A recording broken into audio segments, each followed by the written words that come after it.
salah satu contoh kasus seperti begini. Dia dinyatakan sakit lambung, ya, sudah mengalami hal tersebut 2 tahun. Selama 2 tahun, 1 bulan itu bisa 3 kali masuk bolak-balik ke rumah sakit, ya, ke dokter, dapat obat, kemudian kelihatan sembuh, sampai di rumah nggak lama masuk lagi, bisa 10 hari, besok lagi keluar dari rumah sakit, ternyata masih terjadi gangguan lagi lambung. Jadi itu selama 1 bulan bisa 3 kali mondar-mandir, mulai dapat dari obat yang paling generik sampai bermerek, dari lokal sampai luar, ganti lagi rumah sakit, ganti dokter, tetap bermasalah.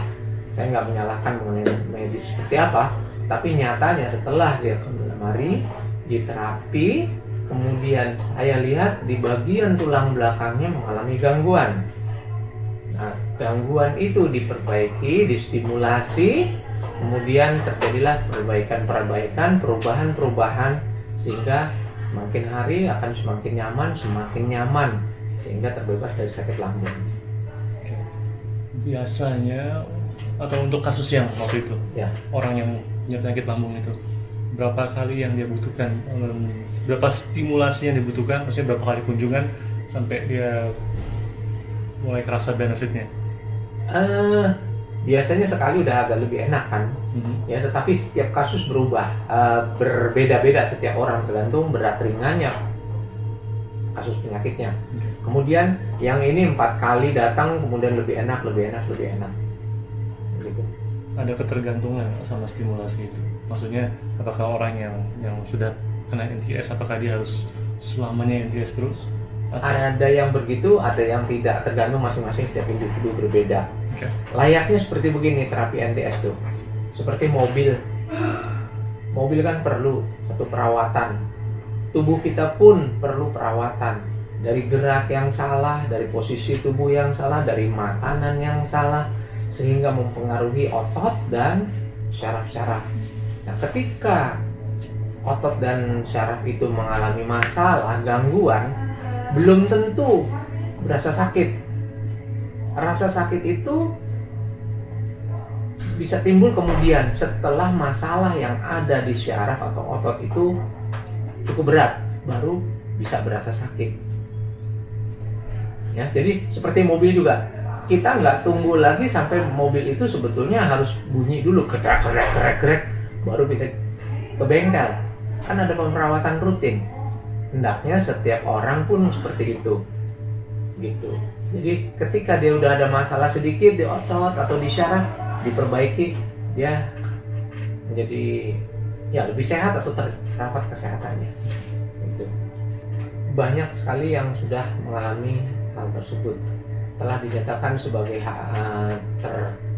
terindikasi, ya, tervonis sebagai HNP atau hernia nucleus pulposus, kemudian diterapi, dia mengalami perubahan dan membaik.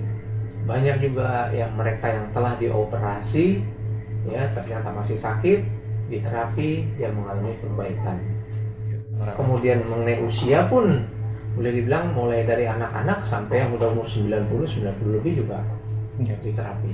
Barusan itu ada 82. Osteoporosis kita lihat kasusnya seperti apa. Kalau osteoporosis yang perlu berat sekali, juga kita nggak menstimulasi untuk keras-keras karena kita khawatir juga keadaan tulangnya, ya. Dan disebut osteoporosis seperti apa? Karena osteoporosis juga tidak menimbulkan rasa sakit, ya, kecuali memang sudah terjadi perobekan, kemudian dia menyentuh ke syaraf atau ke daging otot baru merasa sakit. Satu kasus lagi, contoh kasus lagi. Jadi, boleh. kalau tadi lambung, kemudian syaraf kejepit, kemudian satu lagi, yaitu orang datang ke sini dengan keluhan sakit dada di sebelah kiri. Orang pasti duga itu kan sakit jantung, ya kan, di sebelah kiri. Nah, pasien ini, orang ini pergi ke dokter, diperiksa, katanya sakitnya luar biasa di sebelah kiri, diperiksa, kata dokter enggak apa-apa katanya jantungnya, gitu. Tapi sakit ini, Dok.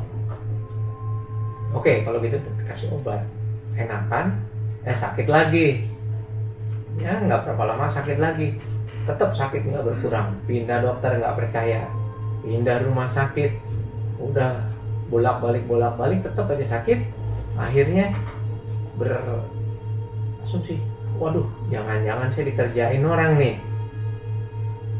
Ya, dia pergilah ke orang pinter. Ya udah bayar mahar sekian-sekian, tapi nyatanya juga masih tetap sakit. Kebetulan dia tahu, dia pergi ke sini, kemudian saya deteksi, oh ini sakit di punggung belakang. Di punggung belakang ada terjadi gangguan. Saya terapi, begitu kena tekan juga dia udah merasakan yang gak nyaman. Ya, setelah diterapi sekali, 2 kali, 3 kali, terasa dadanya sudah lega. Kemudian berulang beberapa kali, udah rasa yang sakit di dada itu sudah hilang. Jadi kasus-kasus yang seperti begitu banyak. Biasanya saya mendeteksi pasien ini, oh bapak ini di lehernya ada masalah, ya. Kemudian di punggung atas atau pinggang ini ada masalah, ini di sininya sakit, di sini sakit. Karena terapi ini bukan cuma terapi fisik, ya, terapi menstimulasi syaraf dan otot, tetapi juga nanti energi, memperbaiki sistem energi tubuh pasien. Itu memang udah satu rangkaian, satu paket ceritanya. Ya, bukannya fisik ya, fisik, tubuh energi. Ada tubuh fisik, tubuh energi. Nah ini tubuh energi. Disentuh melalui ya energi. Qi. Ya, Qi. Jadi setiap orang itu mengandung Qi. Ada Qi di dalam tubuh orang. Qi itu ada di dalam, ada di luar tubuh. Jadi orang itu sebetulnya dia adalah kumpulan dari Qi. Ya. Kemudian orang itu sakit karena kalau di tubuh energi sakit, dia akan membawa ke tubuh fisik. Tubuh fisik sakit akan tampak di tubuh energi.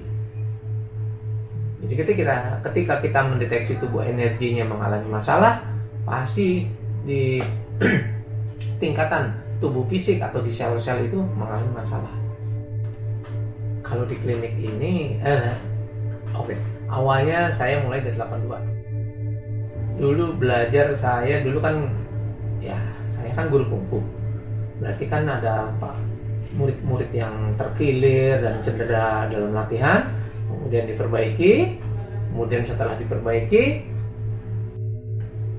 bertahap, kemudian bukan hanya untuk murid-murid yang mempunyai gangguan terkilir dan lain sebagainya, tetapi juga di klinik ini ditujukan untuk perbaikan sistem dari tulang belakang.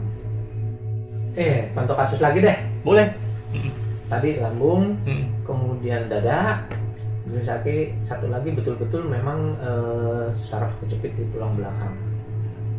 Setelah divonis oleh dokter harus operasi, dia datang ke klinik dengan merambat, ya, dengan jalan yang sangat susah, kakinya diseret, ya, dengan sakit yang luar biasa.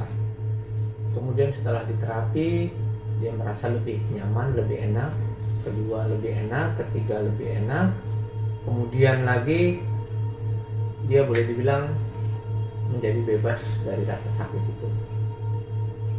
Ya, memang tidak bisa spontan, kadang ada yang spontan langsung hilang sakitnya, enggak, tapi ada yang bertahap. Saya nggak menjanjikan untuk di terapi itu dalam sekali datang terus langsung hilang sakitnya atau sembuh, enggak, dan nggak pernah menjanjikan seperti itu. Ya, jadi setiap orang mempunyai tahapan-tahapan tersendiri, tergantung berat ringannya penyakit, tergantung lagi nanti menyangkut masalah emosional seseorang, kebiasaan seseorang, cara makan, ya, pola pikir, dan itu juga sangat mempengaruhi kepada setiap pasien. Nah, kasus lem saraf kejepit ini kemudian dia sehingga yang keberapa terapi dia udah enak, dia bisa pergi ke luar, dia bisa pergi ke luar pulau, ya, kemudian balik lagi, dia terapi lagi, sehingga sekarang jalan udah menjadi normal.